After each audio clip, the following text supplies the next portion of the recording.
Hello' students, মই মৃণাল ভাগৱতী, Bapuji high school অভয়পুৰীৰ সহকাৰী শিক্ষক। এই ভিডিঅ'টো মই ক্লাছ 10ৰ ছাত্ৰ ছাত্ৰীসকলৰ বাবে প্ৰস্তুত কৰিছোঁ।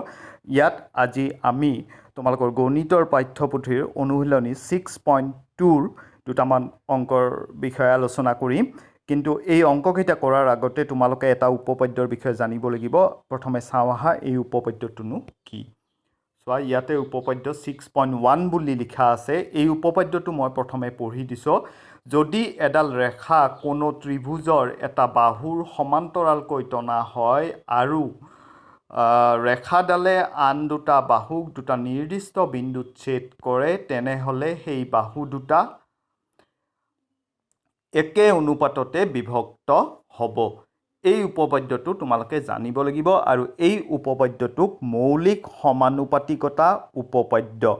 বা থেলছ উপপাদ্য বুলি কোৱা হয়। ইংৰাজীত ইয়াক বেচিক প্ৰপৰ্চনেলিটি থিঅৰেম, চমুকৈ BPT বুলি কোৱা হয়। এই উপপাদ্যটো কেনেকৈ প্ৰমাণ কৰে এই বিষয়ে মই মোৰ আগৰ ভিডিঅ'ত বিতংভাৱে আলোচনা কৰিছোঁ। গতিকে সেই ভিডিঅ'টো চাই ল'লে মই ভাবোঁ কথাখিনি তোমালোকৰ কাৰণে পৰিষ্কাৰ হ'ব। এতিয়া জাষ্ট এই অনুশীলনীটো কৰাৰ আগতে ইয়াৰ বিষয়ে তোমালোকক মনত পেলাইহে দিব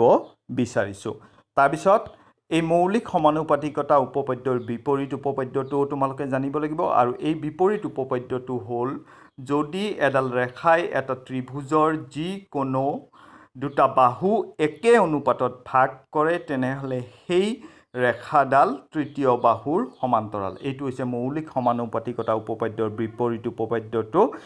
কনভাৰ্স অফ বেচিক প্ৰপৰ্চনেলিটি থিঅৰেম। এই দুটাৰ সহায়ত আমি এই অনুশীলনীত থকা জ্যামিতিক সমস্যাবোৰৰ সমাধান কৰিব পাৰিম। তেতিয়াহ'লে আহা এই অনুশীলনীটোৰ প্ৰথম প্ৰশ্নটো কি আছে আমি চাই লওঁ। প্ৰথম প্ৰশ্নটো চোৱা, চিত্ৰ 6.17ৰ ৰোমান 1 আৰু 2ত ডি সমান্তৰাল BC। এতিয়া 1ৰ পৰা EC আৰু 2ৰ পৰা AD উলিওৱা। আমি ইয়াত ৰোমান 1-2হে চাম। ৰোমান 1-2ৰ লগত জড়িত চিত্ৰটো চোৱা, মই এনলাৰ্জ কৰি দিছোঁ। ABC এটা ত্ৰিভুজ দিয়া আছে আৰু এই ABC ত্ৰিভুজটোত BE আৰু DE সমান্তৰাল দিয়া আছে আৰু AD = 1.5 cm, BD = 3 cm, A = 1 cm আৰু ECৰ মান আমি উলিয়াব লাগে। তেতিয়াহ'লে আহা আমি ইয়াক কেনেকৈ কৰিম চাই লওঁ। ত্ৰিভুজ ABCত এইখিনি কথা দিয়া আছে। DE আৰু BC সমান্তৰাল দিয়া আছে, গতিকে ইয়াতে আমি BPT প্ৰয়োগ কৰিব পাৰোঁ। BPT প্ৰয়োগ কৰিলে আমি কি পাম? AD by DB = A by EC, আৰু আমাৰ মানবিলাক দিয়া আছে, মানবিলাক বহাই দিছোঁ যিমতে দিয়া আছে সেইমতে। আৰু এইটো কিন্তু থাকি গ'ল, ৰৈ গ'ল EC, কাৰণ ECটো আমি উলিয়াব লাগে। গতিকে ৰৈ যোৱাটো আমি বাওঁ পিনে লৈ আনিলোঁ আৰু বাকীবিলাক সোঁ পিনে লৈ গ'লোঁ। এইখিনি সৰল কৰি পিনে আমি EC = কিমান পালোঁ? 2 cm পাই গ'লোঁ। এতিয়া আমি 2ৰ ৰোমান 1টো চাম। 2 নম্বৰ প্ৰশ্নটো চোৱা, ত্ৰিভুজ PQRৰ PQ আৰু PR বাহুৰ ওপৰত ক্ৰমে E আৰু F দুটা বিন্দু। তলৰ প্ৰতিটো ক্ষেত্ৰতে EF সমান্তৰাল QR হয়নে উল্লেখ কৰা। তিনিটা দিয়া আছে, ৰোমান 1, ৰোমান 2, ৰোমান 3। আমি ইয়াতে ৰোমান 1 আৰু 2টো চাম। চিত্ৰ এটাও দিয়া আছে, চিত্ৰটো দিয়া নাই তোমালোকক, গতিকে চিত্ৰটো তোমালোকে ৰাফ বনাই ল'বা, তেতিয়াহ'লে সুবিধা হ'ব। যেনেকৈ মই এইটো ৰাফ এই স্কেটছটো বনাই লৈছোঁ, এইটো চোৱা, ৰাফ চিত্ৰটো বনাই ল'লে সুবিধা হ'ব। এতিয়া আমি ইয়াতে কি কৰিম চোৱা, এই PQR ত্ৰিভুজটোত P/EQ কিমান হয় আমি উলিয়াব লাগিব। গতিকে Pৰ ঠাইত আমাৰ যি মান দিয়া আছে 3.9 cm সেইটো লিখিছোঁ, আৰু EQৰ ঠাইত আমাৰ 3 cm দিয়া আছিল সেইটো লিখিছোঁ। চেণ্টিমিটাৰ কেঞ্চেল হৈ যাব। তাৰপিছত 3.9ক 3ৰে যদি আমি হৰণ কৰোঁ তেতিয়া 1.3 পাম। একেদৰে আমি PF/FR কৰিব লাগিব। PFৰ ঠাইত আমি 3.6 cm আৰু FRৰ ঠাইত 2.4 cm লিখি লৈছোঁ। চেণ্টিমিটাৰ কেঞ্চেল হৈ গৈছে, 3/2 পালোঁ। 3/2 মানে হৈছে 1.5। গতিকে আমি কি দেখা পালোঁ যে এটা পালোঁ আমি 1.3 আৰু এটা পালোঁ 1.5 তাৰমানে আমি কি ক'ব পাৰোঁ যে P by Q is not equal to P F by F R যিহেতু এই অনুপাত দুটা সমান নহয় গতিকে আমি কি ক'ম এতিয়া যে আমাৰ সিদ্ধান্তটো হ'ল যে ই এফ আৰু কিউ আৰ কি নহয় সমান্তৰাল নহয় যদি সমান হয় সমান্তৰাল হ'ব অনুপাত দুটা আৰু অনুপাত দুটা যদি সমান নহয় তেতিয়াহ'লে সমান্তৰাল নহ'ব এই কথাটো আমি বিপিটিৰ বিপৰীত উপপাদ্যৰ পৰা পাওঁ তাৰপিছত আমি 2 নম্বৰটো চাম ৰোমান 2 আচ্ছা ৰোমান 2 একে ধৰণৰে ত্ৰিভুজ এ বি চিত ডি সমান্তৰাল বি চি দিয়া আছে ইয়াত A D by D B sorry এইটো নহয় এইটো আচ্ছা পি কিউ আৰ ত্ৰিভুজটো ৰাফ আঁকি লৈছোঁ এনেকৈ তাৰপিছত পি কিউ আৰত P by Q E equal to 4 centimetre by 4.5 centimetre প্ৰশ্নটোত এই মানবিলাক দিয়াই আছে গতিকে এইটো বহাই পিনে কৰি পিনে আমি 8/9 পালোঁ আৰু পি এফ বাই আৰ এফ এইটো কৰি পিনে আমি 8/9 পালোঁ দুইটা সমান পালোঁ গতিকে বিপিটিৰ বিপৰীত উপপাদ্যৰ পৰা আমি কি ক'ব পাৰোঁ ই এফ আৰু কিউ আৰ আমাৰ কি হ'ব সমান্তৰাল হ'ব সেই কথাখিনি ইয়াতে লিখি দিয়া হৈছে এইটোৱে আমি পৰীক্ষা কৰিব লাগিছিল গতিকে প্ৰথমটোত আমি সমান্তৰাল নাপালোঁ ইয়াত কিন্তু সমান্তৰাল পালোঁ প্ৰথমটোত কিয় সমান্তৰাল পোৱা নাছিলোঁ যিহেতু অনুপাত দুটা সমান নাছিল আৰু ইয়াত আমি অনুপাত দুটা সমান পাইছোঁ দুইটাই কিমান 8/9 গতিকে আমি ই এফ আৰু কিউ আৰ সমান্তৰাল বুলি ক'ব পাৰোঁ এতিয়া আমি 3 নম্বৰ প্ৰশ্নটোলৈকে আহিছোঁ 3 নম্বৰ প্ৰশ্নটো চোৱা চিত্ৰ 6.18ত L M parallel C B আৰু L N parallel C D প্ৰমাণ কৰা যে A M by A B equal to A N by A D চিত্ৰ এটা দিয়া আছে এইটো হৈছে আমাৰ চিত্ৰটো এতিয়া আমি এইটো কেনেকৈ কৰে আমি চাম চিত্ৰটো মই আঁকি লৈছোঁ কাষত তোমালোকে আঁকি ল'বা আচ্ছা ত্ৰিভুজ এ বি চিত এইখিনি দিয়া আছে কি দিয়া আছে L M parallel C B গতিকে বি পি টিৰ পৰা আমি কি পাব পাৰোঁ A M by M B equal to A L by L C এইটো লিখিলোঁ A M by M B গতিকে ইয়াক আমি ইয়াত ওলোটাকৈ লিখিলোঁ বাওঁপিনে যদি ওলোটা কৰিছোঁ সোঁপিনেও আমি ইয়াক ওলোটা কৰি লিখিব লাগিব ইয়াকো ওলোটাই লিখিছোঁ হৰটো লব হৈছে লবটো হৰ হৈছে এল বাই এল চি আছিল এল বাই এল চিটো আমি এল চি বাই এল লিখিলোঁ আৰু কি কৰিছোঁ দুই পিনে 1/8 কৰি দিছোঁ গতিকে সমীকৰণটোৰ বাওঁপক্ষ আৰু সোঁপক্ষত একেধৰণৰ পৰিৱৰ্তন কৰা হৈছে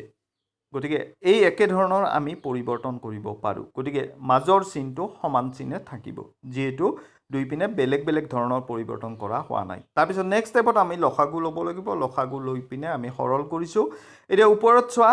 M B by A M আছে দুইটা লগ লগাই দিলে এ বি হ'ব কেনেকৈ হ'ব চিত্ৰটো চাবা চিত্ৰটো চালে অতি সহজে চকুৰে দেখা পাবা ঠিক তেনেকৈ এল চি আৰু এ এল চিত্ৰটো চাই ল'বা সেই দুটা লগ লগালে আমি কি পাম এ চি গতিকে এইখিনি আৰু তলত এ এম থাকিল আৰু এইপিনে সোঁপিনে তলত এ এল থাকিল গতিকে এতিয়া আমি ইয়াত মনোযোগ দিয়া A B by A M পাইছোঁ ইয়াক ওলোটাই লিখিছোঁ ইয়াতে কি পাইছোঁ এ চি বাই এ এল পাইছোঁ বাওঁপিনে যদি ওলোটাই লিখিছোঁ সোঁপিনেও ওলোটাই লিখিব লাগিব গতিকে ইয়াৰ ফলত আমি যি পালোঁ সেইটো আমি 1 নম্বৰ সমীকৰণ বুলি মাৰ্ক কৰিলোঁ তাৰপিছত আকৌ A B C A D C ত্ৰিভুজটোত এন এল আৰু বি চি সমান্তৰাল চিত্ৰটো চাই ল'বা এতিয়া বি পি টি মতে A N by N D equal to A L by L C তাৰপিছত নেক্সট ষ্টেপত ইয়াত আৰু ইয়াত দুই পিনে ওলোটাই লৈছোঁ A N by N D আছিল ওলোটাই দিলে N D by A N হ'ব A L by L C আছিল ওলোটাই দিলে এল চি বাই এ এল হ'ব তাৰপিছত আকৌ এটা পৰিৱৰ্তন কি কৰিছোঁ 1/8 কৰি দিছোঁ দুই পিনে তাৰপিছত লসাগু লৈছোঁ এন এল আছে এতিয়া এন ডি আৰু এ এন এইখিনি যোগ কৰিলে এ ডি পাই যাম এল চি আৰু এ এল যোগ কৰিলে এ চি পাই যাম গতিকে আমি যে 1 এড কৰিছিলোঁ কিয় 1 2 যোগ কৰা হৈছিল এ ডি পাবৰ কাৰণে আৰু এইপিনে এ চি পাবৰ কাৰণে দুই পক্ষত যে আমি 1 যোগ কৰিছিলোঁ সেইকাৰণে এতিয়া এইটো ওলটাই দিয়া এইটো ওলটাই দিলে এইটো পাম এইটো ওলটাই দিব লাগিব এইটো ওলটাই দিলে এইটো পাম আৰু সেইটো হৈছে আমাৰ 2 নম্বৰ সমীকৰণটো এতিয়া তোমালোকে যদি 2 নম্বৰ সমীকৰণটোত মন কৰা তেতিয়াহ'লে এ এল বাই এ চি আছে হপিনে ঘূৰি আহা 1 নম্বৰ সমীকৰণটোলৈকে এতেও এ এল বাই এ চি আছে গতিকে দুইটা সমীকৰণৰে সমপক্ষ দুটা একে গতিকে ইহঁতৰ বাওপক্ষ দুটাও একে হ'ব যাৰ কাৰণে আমি কি লিখা হৈছে 1 আৰু 2ৰ পৰা পাওঁ বাওপক্ষ দুটা সমান এইটো 1 নম্বৰ সমীকৰণৰ বাওপক্ষ আছিল এইটো 2 নম্বৰ সমীকৰণৰ বাওপক্ষ আছিল বাওপক্ষ দুটা কি হয় মাজত কি চিন দিয়া হৈছে সমান চিন গতিকে হৈ গ'ল এইটো আমি দেখুৱাব লাগে এতিয়া আমি 4 নম্বৰ প্ৰশ্নটোলৈকে আহিছোঁ 4 নম্বৰ প্ৰশ্নটো কি আছে চাই লোৱা চিত্ৰ 6.19ত ডি সমান্তৰাল এ চি আৰু ডি এফ সমান্তৰাল এ প্ৰমাণ কৰা যে B F by F E equal to B by E C এইটো হৈছে আমাৰ চিত্ৰটো 6.19 এইটো এতিয়া কৰিম একে মৌলিক সমানুপাতিকতা উপপাদ্য ব্যৱহাৰ কৰিব লাগিব কৰিবৰ কাৰণে আচ্ছা চিত্ৰটো আঁকি ল'বা এইটো চিত্ৰটো মই আঁকি লৈছোঁ ইয়াতে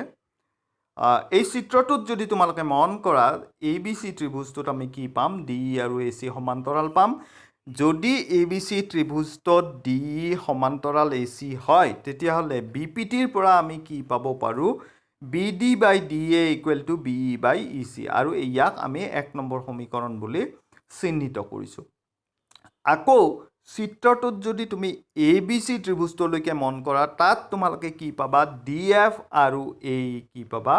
সমান্তৰাল পাবা যিহেতু ডি এফ আৰু এ সমান্তৰাল গতিকে ইয়াতো যদি আমি বি পি টি প্ৰয়োগ কৰোঁ মৌলিক সমানুপাতিকতা উপপাদ্যটো প্ৰয়োগ কৰোঁ তেতিয়াহ'লে আমি কি পাম